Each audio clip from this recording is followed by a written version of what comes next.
Hey guys, hope y'all are doing well. Today is Wednesday, June the 10th, and we're sitting in the woods today. It's pretty hot and humid, so we figured we'd get a little shade, so hopefully this turns out alright being in here. But you know, if you watched the video from last week, you know that I gave you a verse like we've been doing the past few weeks. And the one that I gave you last week was John 15:15. Now we had an interesting first time event that happened this past week. I got an email from a group, an interesting group, and they said, Mr. Clayton, we've been watching the videos and we decided to learn the verse and record ourselves and say it for the group to see. Now this group of interesting characters, they refer to themselves as the Emmaus Church Worship Team Roadies. But I mean, whatever they call themselves, they did a nice job saying the verse, so get ready to say the verse with them. Again, John 15:15. No longer do I call you servants, for a servant does not know what his master is doing, but I have called you friends. For all that I have heard from my Father, I have made known to you. John 15:15. So thank you, Emmaus Church Worship Team Roadie Clan. I really appreciate that. You did a nice job.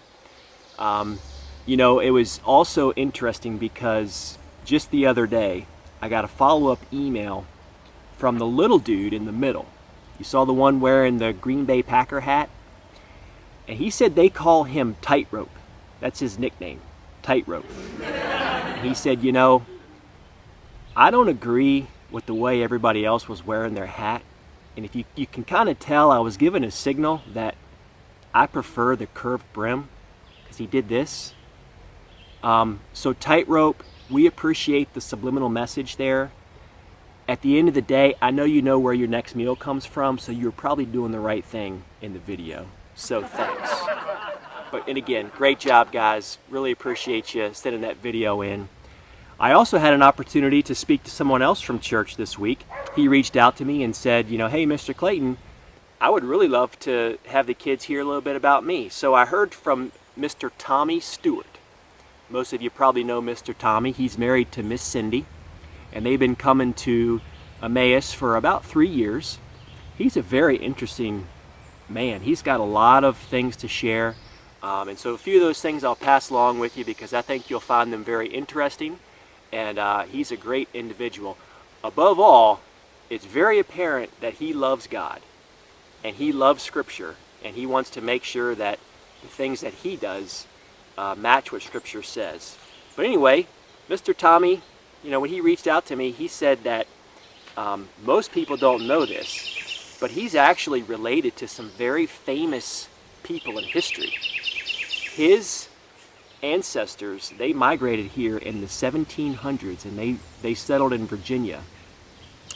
And the Stewart name is very popular, but he is related to George Washington. His family is related to George Washington, and he's also related to some other popular figures in history. That's Robert E. Lee and Stonewall Jackson. So he has a long history of names in his family. And to go along with that, Mr. Tommy is a very avid historian. He loves to look at history, and he loves to look at, you know, different things, and he's specifically very interested in the U.S. Constitution. So he has a lot of articles and books, and he's done a lot of reading on America and the American Constitution, and it was very impressive to hear some of the things that he had to say. But I asked him, I said, well, what was your childhood like? You know, as a kid, Mr. Tommy said he was kind of a small individual. So he was okay at sports, but he wasn't the best. He tried football for a little bit, but being the small kid, you know, he did all right. And he had 1 or 2 good plays in his career. But here's a picture of Mr. Tommy during his football days.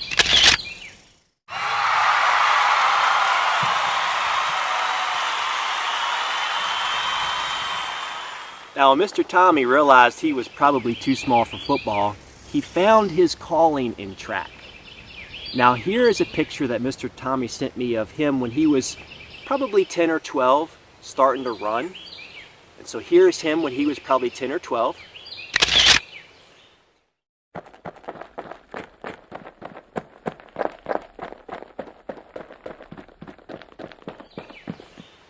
And you know, he told me after that, he just kept on running and kept on running and didn't stop for a long time.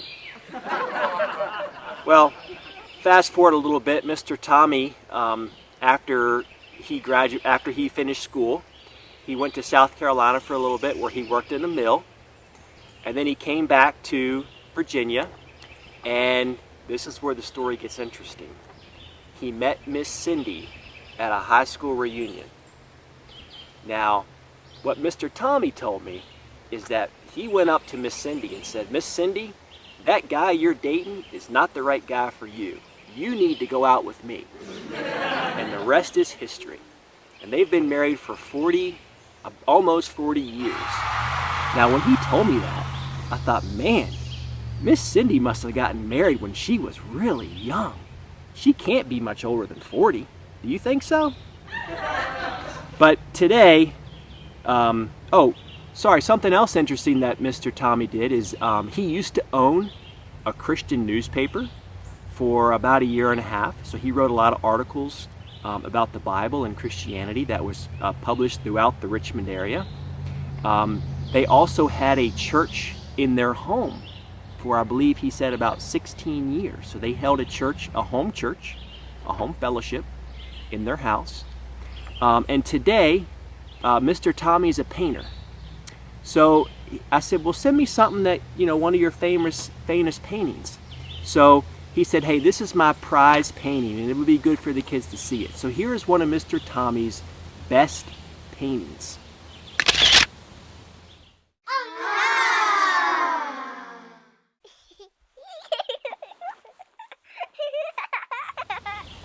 He's very proud of that painting. I think that might be one of those ones where you have to look at it for a long time and there's a hidden image in there. I'm not sure. But anyway, he's proud of it, so we'll give him that. But anyway, if you get a chance to see Mr. Tommy in church, he's a very fun and interesting guy. He loves the kids, and I asked him, I said, Mr. Tommy, if there was something that you would like me to relay to the kids for you, what would that be? And his words were something along the lines of, always seek the truth in Scripture. And so I thought that was a very good statement to pass along to you, for you to hear from Mr. Tommy. So with that said, speaking of Scripture, we'll go ahead and get into our lesson for today. And our lesson for today comes from a very, very, very short passage. It's only one verse. But don't get too excited, because there's a lot wrapped up in this one verse. And the verse we're going to look at today is Matthew chapter 7, verse 12. And a lot of people refer to this verse as the golden rule. So you've probably know what the golden rule is. But anyway, we'll look at from Scripture what Jesus tells us in Matthew 7, verse 12. It says, "So whatever you wish that others would do to you, do also to them. For this is the law and the prophets." So this verse comes just several verses after the story the lesson that we learned about last week, where Jesus tells us to let our light shine. This verse is also part of the Sermon on the Mount. Now, as a kid, I try to think about when I was roughly your age. I remember being taught the golden rule, and it was basically summed down to, hey, make sure that whatever you do to someone, you would want them to do back to you. And I even remember when I was in school, in elementary school, there was a plaque in the cafeteria that had the golden rule, and it had something along the lines of, treat others like you would expect to be treated. But this one verse, it's actually very, very deep. And you can really talk about a lot of different things about what this really means for Christians. But what we're going to do today is take a look at, what does this mean for you as a kid, And how can you obey what Christ is telling us about trying to treat other people the way that you would want to be treated? So if you've been watching some of these videos here for a while, you know that one of the themes that I bring up over and over is loving your neighbor. And this falls right in to that need of love your neighbor. Now, for those of you that have been watching long enough, I'm going to give you a chance to tell me who your neighbor is. So on the count of 3, I'm going to say, who is our neighbor? And I want you to yell it out at home. Now, if you think you're too cool for this, you probably are, but I want you to do it anyway. So on the count of 3, tell me who your neighbor is. 1, 2, 3.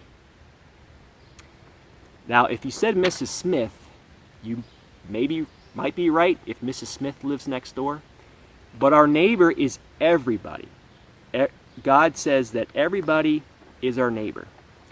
So first, before we take a look at how we can be nice to other people and treat them like we would want to be treated, let's take a look at some of the things that Jesus did to teach us how to follow this rule or this passage that he gave us. You know, there's a story about how he was teaching people, and his time went on and on and on, and people got hungry. And he fed them. He fed 5,000 people when they were hungry. You probably know the story of the fish and the bread. He also taught children. Even though he was around and there was a lot of grown-ups around, and people said, kids, get out of the way, get out of the way. He said, no, bring the kids to me. They are just as important as you, and I want to teach them. He healed a lot of sick people. He gave blind people their sight. He allowed people that were deaf to be able to hear and speak. He loved people that hated him. So, with that as an example, and again, back to what Mr. Tommy said, seek the truth in Scripture, we can use the Bible to give us an example of how we are to live our life by treating others the way that we should be treated. So we've talked about loving your neighbor, and we talked about that last week on the video when we talked about being a light. You can help people out.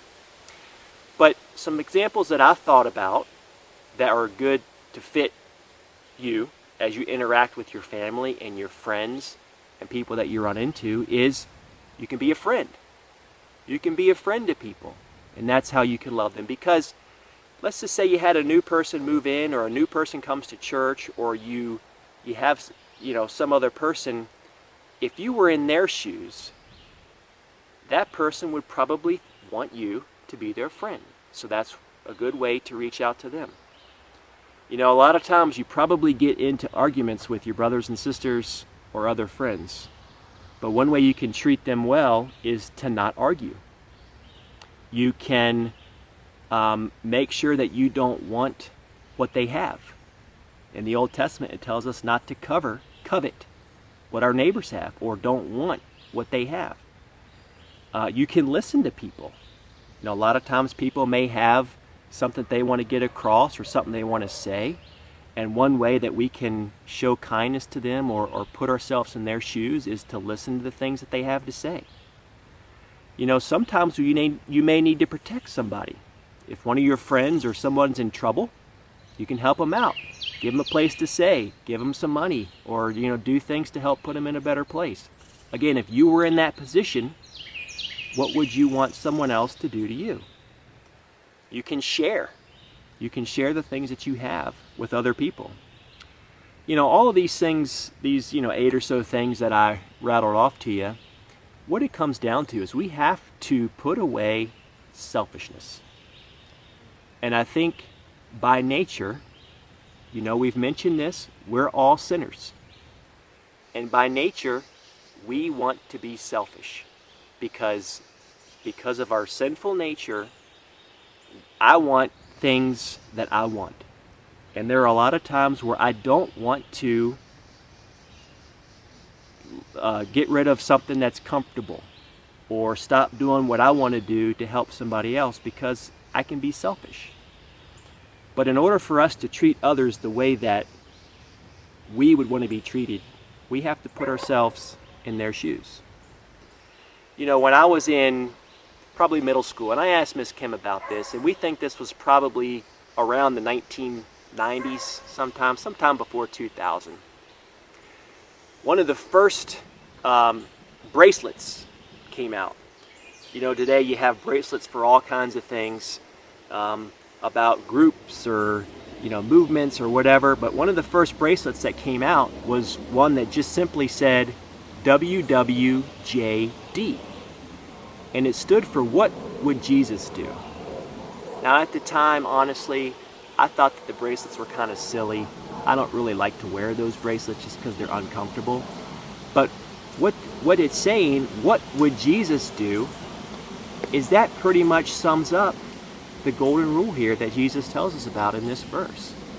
So whenever you interact with friends or interact with groups or have to make the choice about whether or not to obey your parents or do things for people you don't understand, stop and ask yourselves, what would Jesus do in this circumstance? And he gives us all kinds of examples in Scripture about how he would act or how he would treat people in certain circumstances.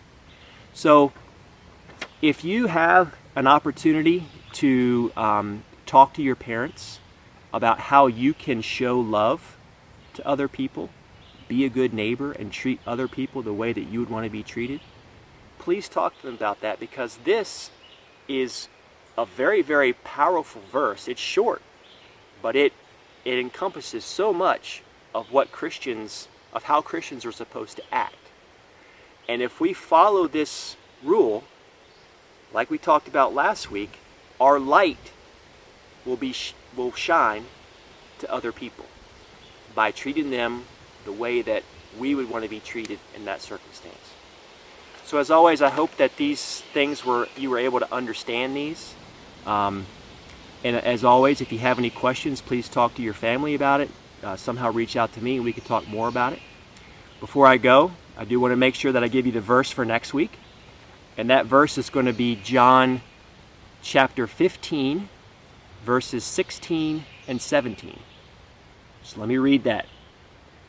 You did not choose me, but I chose you and appointed you that you should go and bear fruit, and that your fruit should abide, so that whatever you ask the Father in my name, he may give it to you. These things I command you, so that you will love one another. So I was very convicted this week, knowing that this was the lesson that I was going to teach. And you know what? I said to myself, Mr. Clayton, you need to also practice what you teach and practice what you say. So I've come to the realization that even though I'm right, I have to understand where certain people's views are. And if it's different than mine, I just have to accept that, and I still love them. So anyway, with all that being said, thank you for listening. Make sure to tell your mom you love her, give her dad a fist bump, and we'll see you next time.